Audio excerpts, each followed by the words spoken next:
female. She's sitting in the dining area. Female Hawaiian or simple 140 to 5'5", medium build, wearing a...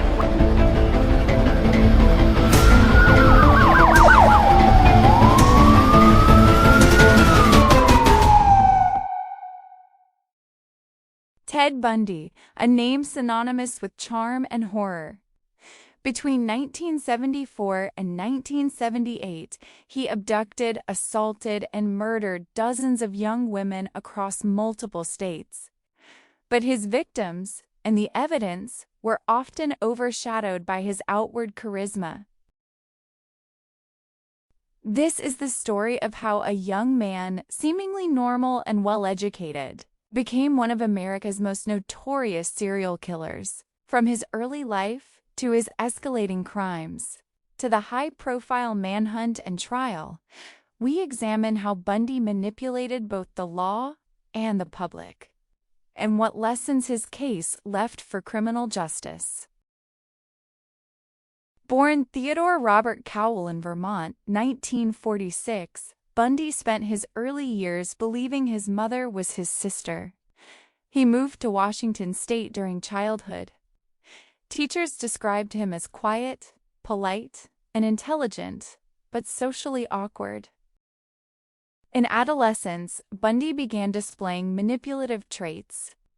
Friends and classmates noted a dual personality, one that could charm peers, another that held hidden darkness. He attended the University of Washington, studying psychology, and gained a reputation as articulate and ambitious. On the surface, he was every parent's dream student. Beneath, the seeds of predation were forming. Bundy also held jobs that allowed him to blend into society while observing others' political campaigns, volunteer work at a suicide crisis hotline. These positions offered both social cover and insight into human vulnerability. Many investigators later noted how his early life experiences and family dynamics may have shaped his emerging antisocial tendencies. Bundy's first confirmed attacks occurred in 1974. University campuses in Washington and Oregon reported young women disappearing under suspicious circumstances. Witnesses occasionally saw a man asking for help carrying books or equipment, tall, handsome, with a polite demeanor. Often he used crutches or a sling to appear non-threatening. Over the next months, bodies were discovered in remote areas. Many victims were college-aged, with long brown hair parted in the middle, a detail eerily consistent with Bundy's prior relationships. Though he left evidence behind, it was subtle, calculated, and initially difficult to connect across jurisdictions. As reports increased, police began compiling evidence. They noted recurring patterns, the type of victims, method of approach, and vehicle. However, jurisdictional boundaries and limited communication slowed progress. Bundy continued to move freely, exploiting gaps in coordination between states. Investigators eventually created composite sketches from eyewitness accounts and began documenting suspect behavior. At the same time, Bundy's personal life seemed normal to those around him. Friends, family, and romantic partners reported no signs of criminal behavior. This duality, an outwardly charming, intelligent man hiding a predatory nature, would become a defining trait of Bundy's case and complicate the investigation for years to come. In late 1974, a girlfriend began noticing suspicious behavior, unexplained absences, inconsistencies in his stories, and unusual interest in women's routines. She reported concerns to local authorities. While the tip placed Bundy under early suspicion, there was not yet enough evidence to arrest him. Meanwhile, the public became increasingly anxious. Media coverage highlighted the danger on college campuses. and police worked to connect multiple disappearances under a single suspect profile. Despite the growing fear, Bundy remained elusive, adapting his tactics and continuing his crimes across multiple states. Bundy's approach was organized and methodical. He often feigned injury, asked for assistance, and exploited trust.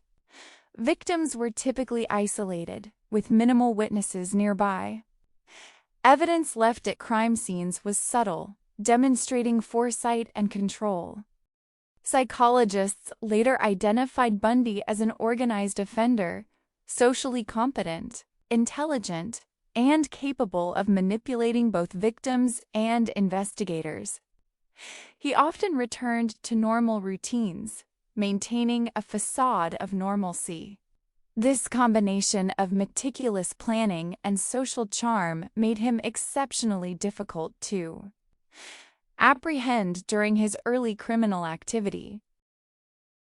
In August 1975, Bundy's freedom finally ended temporarily.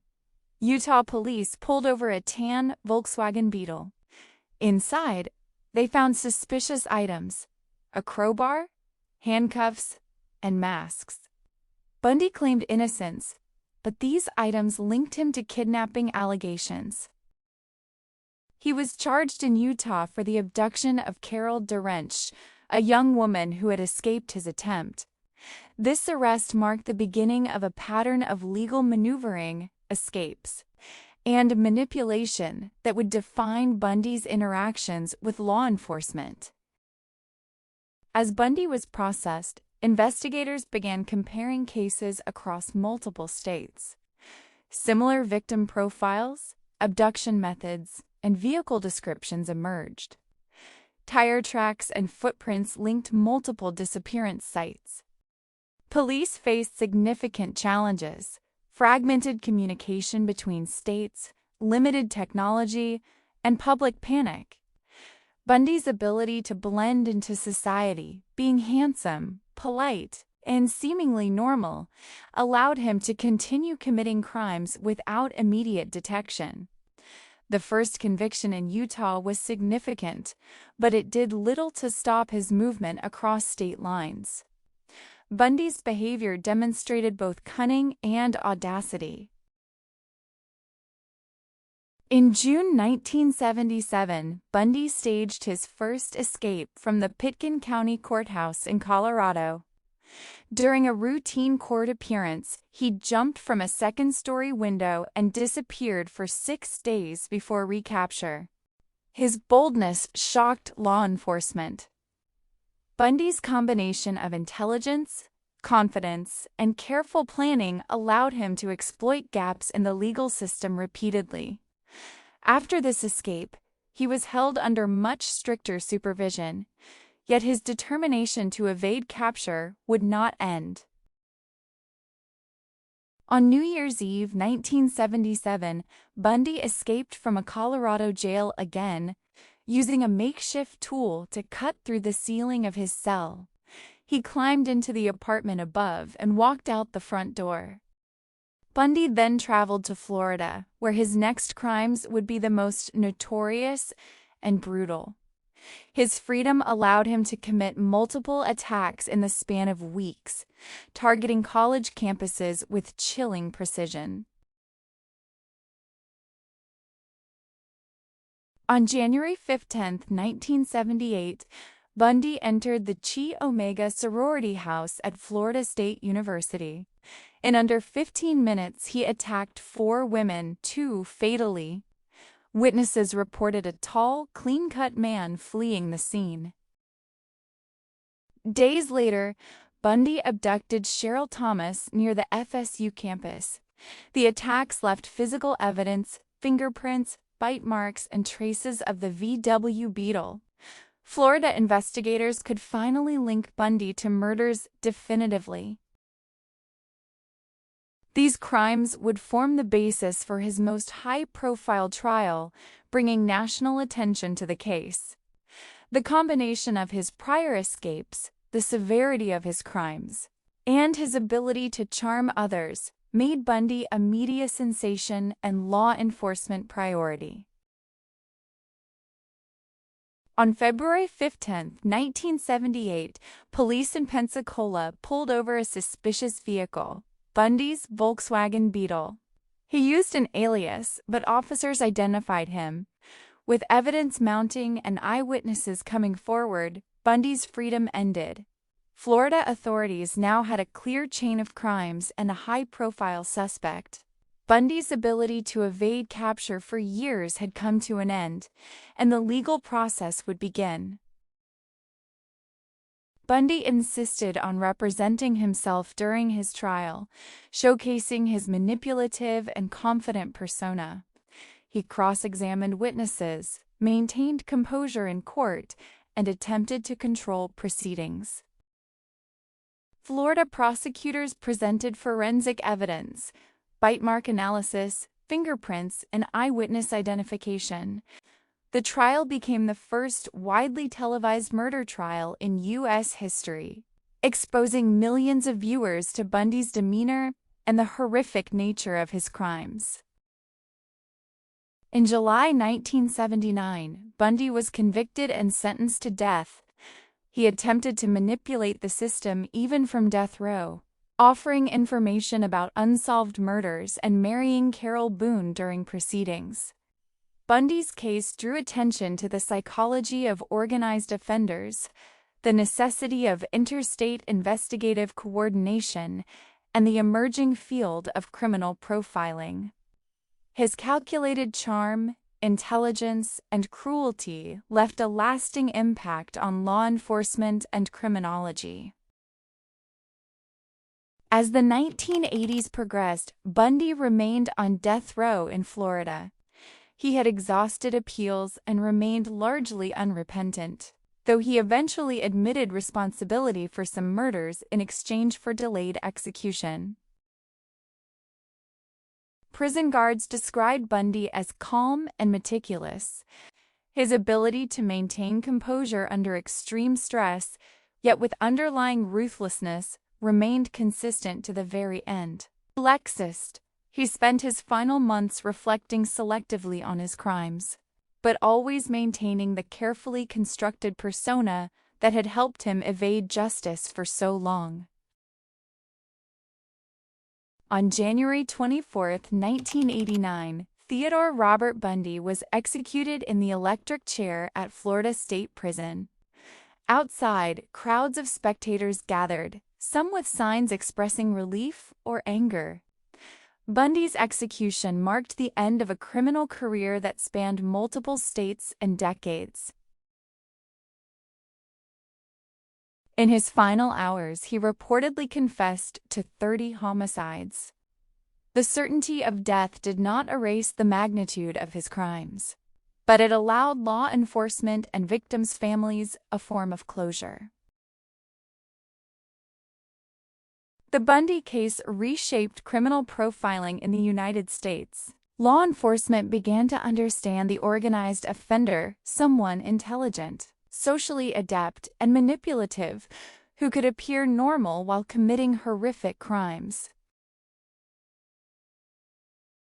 Investigators learned to look beyond stereotypes. Profiling techniques, victimology analysis, and interstate communication improved as a direct response to cases like Bundy's. The case also underscored the need for forensic innovation, bite mark analysis, fingerprint comparison, and crime scene reconstruction became vital tools. It is crucial to remember the victims. Dozens of young women lost their lives, families were shattered, and communities were terrorized.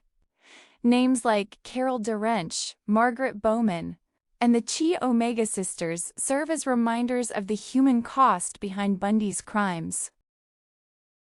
Respectful imagery and silhouettes preserve dignity while illustrating the scale of loss. Their stories highlight why forensic innovation, interagency cooperation, and public awareness are critical. The Bundy case is not only a story of a killer, It is the story of victims whose lives were taken too soon. The story of Ted Bundy is both terrifying and instructive. It reminds us that monsters often hide in plain sight, and that law enforcement, forensic science, and public awareness are vital in preventing similar tragedies. If this story fascinates you, hit like and subscribe for more true crime investigations and let us know your thoughts in the comments. What factors do you think allowed Bundy to evade capture for so long? Share your thoughts below and subscribe to follow more investigative documentaries.